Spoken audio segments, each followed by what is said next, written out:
నమస్కారం, నేను మీ జాహ్నవి. మనతో ఉన్నారు ప్రముఖ జ్యోతిష్య వాస్తు పండితులు, జ్యోతిష్య వాస్తు శిక్షణ నిపుణులు, లలిత ఉపాసకులు, ప్రముఖ ఆధ్యాత్మికవేత్త బ్రహ్మశ్రీ నానాజీ పట్నాయక్ గురువు గారు. సూక్ష్మంలో మోక్షం ఈ ప్రత్యేక కార్యక్రమం ద్వారా మనకున్నటువంటి ప్రతి సందేహాన్ని చక్కగా నివృత్తి చేస్తూ, సమస్యలకి చక్కటి పరిష్కార మార్గాలను అందిస్తూ, అప్డేటెడ్ టాపిక్స్ మీద మనకు అవేర్నెస్ ని కల్పిస్తూ ఉన్నారు కదా గురువు గారు. మరి ఈ రోజు కూడా చక్కటి విషయ పరిజ్ఞానాన్ని గురుగారు మాటలు అడిగి తెలుసుకుందాం. నమస్కారం గురుగారు. శ్రీమాత్రే నమః. అయితే ఈ మధ్యన కొంతమంది దగ్గర నుంచి నేను విన్న విషయం ఏంటంటే గురుగారు, చక్కగా ప్రతి రోజు కూడా అప్డేటెడ్ టాపిక్స్ మాకు అందిస్తున్నారు. ఈ రోజుకి సంబంధించి అవేర్నెస్ మాకు ముందే చెప్తున్నారు. ముఖ్యంగా మీ ద్వారా నేను మరింత సమాచారాన్ని అందిస్తున్నాను. అండ్ మీరు అంటే ఇదంతా అమ్మవారి దయ అని మీరు అంటారు 100%. కానీ ఎప్పటికప్పుడు అప్డేటెడ్ టాపిక్స్ ఇవ్వడం చాలా ఇంపార్టెంట్. కొంతమంది నాకు చెప్పి కృతజ్ఞతలు చెప్పమన్నారు. థ్యాంక్ యూ సో మచ్ గురువు గారు. దానికి ముందుగా మనం అమ్మవారి కృతజ్ఞతలు అంతే. చెప్పుకోవాలి. అయితే శని త్రయోదశి మరి ఎల్లుండి ఉంది కదా గురుగారు. కాబట్టి శని త్రయోదశి సందర్భంగా ప్రత్యేకంగా ఈ శని త్రయోదశికి ఏమైనా స్పెషాలిటీ ఉందా? ఆ రోజు ప్రత్యేకంగా చేయవలసిన విధి విధానాలు ఏమైనా ఉన్నాయంటారు? ఎప్పుడైనా ఒకటే గుర్తుపెట్టుకోండి అమ్మా, శని భగవానుడు అంటే మన కర్మలు, మనం చేసిన గుడ్ కర్మ ఆర్ తెలియక చేసిన పాపకర్మ ఏదైతే ఉందో వాటన్నిటిని మనకి అందించే కర్మకారకుడు మాత్రమే ఆయన. అయితే ఆ కర్మకారకుడు యొక్క గ్రహస్థితి వల్ల అతనిచ్చే రిజల్ట్ కూడా సపరేట్గా ఉంటుంది, ఉండదని కాదు. అయితే ఇక్కడ మనకి ఈ శని త్రయోదశి నాడు ఏదైతే మనం శని భగవానుడి దగ్గరికి, మనకి నవగ్రహాల దగ్గరికి వెళ్ళి అక్కడ పూజ చేయించుకుంటాము, తైలాభిషేకం చేయించుకుంటాము, రకరకాలు చేయించుకుంటారు. అక్కడ పూజాది విధానాలు చేయించుకొని తర్వాత ఆలయంలోకి వెళ్ళి స్వామివారి దగ్గర ప్రదక్షిణ చేసుకొని వస్తాం. ఇవన్నీ అసలు మనం ఎందుకు చేస్తాం? దీనివల్ల కలిగే ఫలితం ఏమిటి? మీరు నూనె పోసేయగానే మార్పు వచ్చేసేయాలా అంటే, ఇక్కడ మీరు అర్థం చేసుకోవాల్సిన విషయం ఏంటంటే, ఇది మీరు పెద్ద మొత్తంలో ఏదో ఇబ్బంది పడాలనుకోండి, ఏదో ఒక పెద్ద నిందపడాలి, లేదా పెద్ద నష్టం అవ్వాలి, లేకపోతే పెద్ద మొత్తంలో ఏదైనా మీరు ధనాన్ని కోల్పోవాల్సిన స్థితి ఉంది, పెద్ద మొత్తంలో మీరు స్టార్ట్ చేసింది ఆగిపోతుంది, ప్రొలాంగ్ అవుతుంది, ఇవన్నీ కూడా కుదించబడతాయి. అంటే ఎలాగా అంటే చెప్తాను చూడండి. ఇప్పుడు మీరు ఒక పిల్లవాడు సరిగ్గా హోంవర్క్ రాయట్లేదు, సంథింగ్ ఏదో వాళ్ళ పిల్లలు ఏదో ఇది చేస్తున్నారు. మనం వెళ్ళి ఏం చేస్తాం? తల్లిదండ్రులుగా వెళ్ళి ఆ టీచర్ను మాస్టర్ను కలుస్తాం. హెడ్ మాస్టర్ అండి, మా వాడికి సంథింగ్ ప్రాబ్లం ఉంది, అందుకే రాలేకపోయాడు 4 రోజులు స్కూల్కి, అంటే స్కూల్కి రాలేకపోయాడు అనుకుందాం ఉదాహరణ అన్నప్పుడు, ఓకే తండ్రి వచ్చి చెప్పాడు కాబట్టి సరే ఎలవ్ చేయండి అని అంటుంది ఆ హెడ్ మాస్టరో టీచరో ఎవరో ఒక రిక్వెస్ట్ చేసుకుంటాం.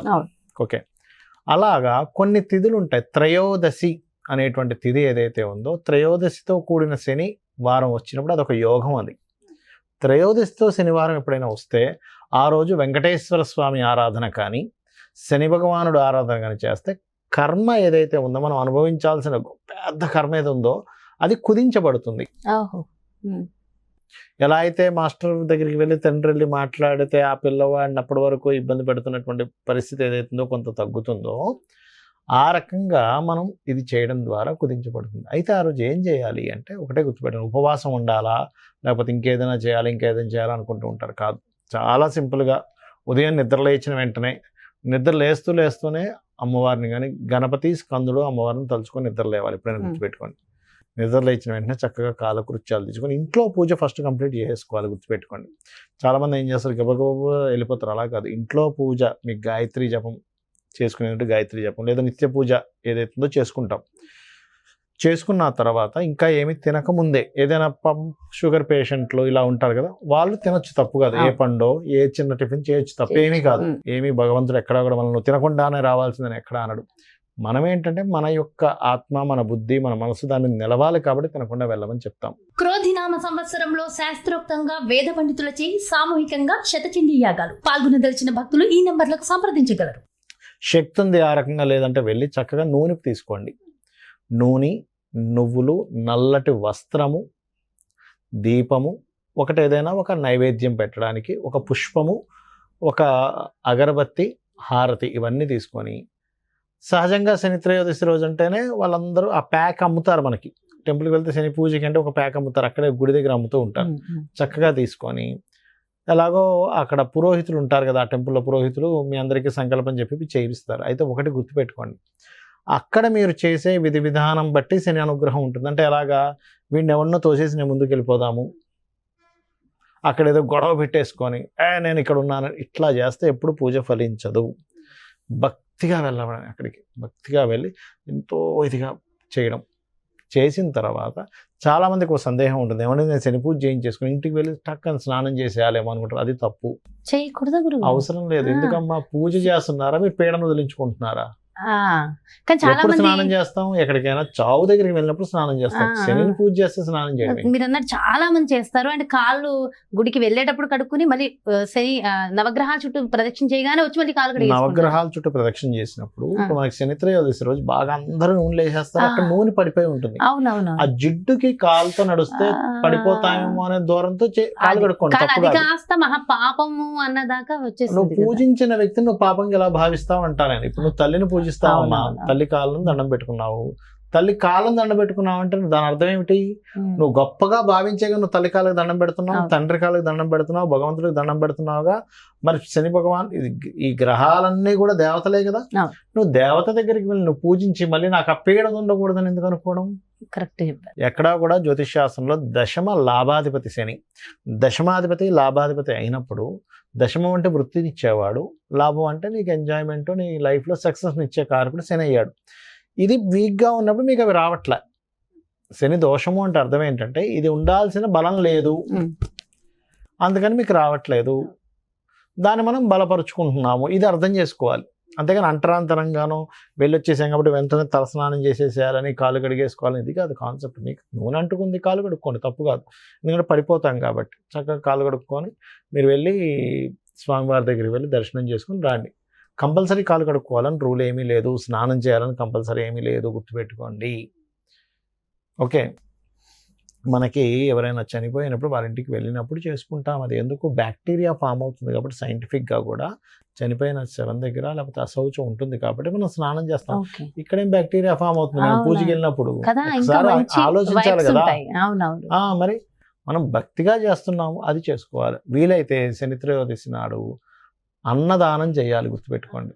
అన్నదానం చేస్తే చాలా మంచిది, నువ్వులు దానం చేస్తే చాలా మంచిది. అందులో ముఖ్యంగా తెల్ల నువ్వులు నీలం రంగు వస్త్రంతో సహా దానం చేస్తే చాలా మంచిది శని త్రయోదశి నాడు.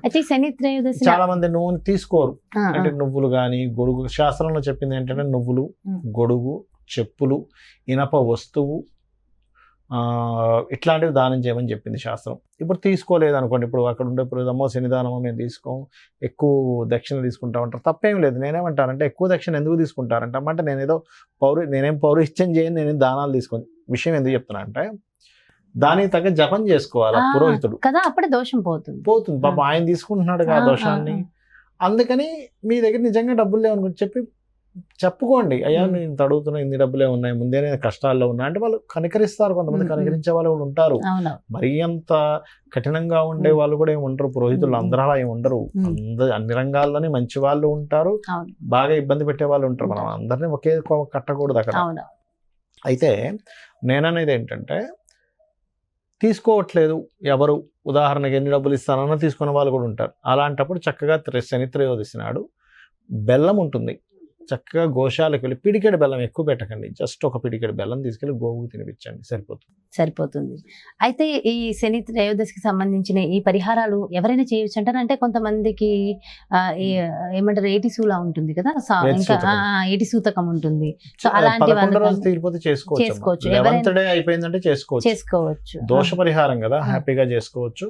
ఇంకోటి ఈ రోజు మీరు శని త్రయోదశి నాడు శని పూజతో పాటు వెంకటేశ్వర స్వామి నామం ఎవరైతే ఓం నమో నారాయణాయ, ఓం నమో వెంకటేశాయ, ఓం నమో వెంకటేశాయ ఎప్పుడైనా మీకు శని త్రయోదశి వచ్చిన రోజు శని పూజ చేసుకున్న తర్వాత ఆ రోజు అంతా మీరు చాంటింగ్ చేశారనుకోండి ఓం నమో వెంకటేశాయ అని, మీరు ఆ రోజు నుంచి ఉన్న తేడా మీరు కళ్ళ కట్టినట్టుగా చూస్తారు.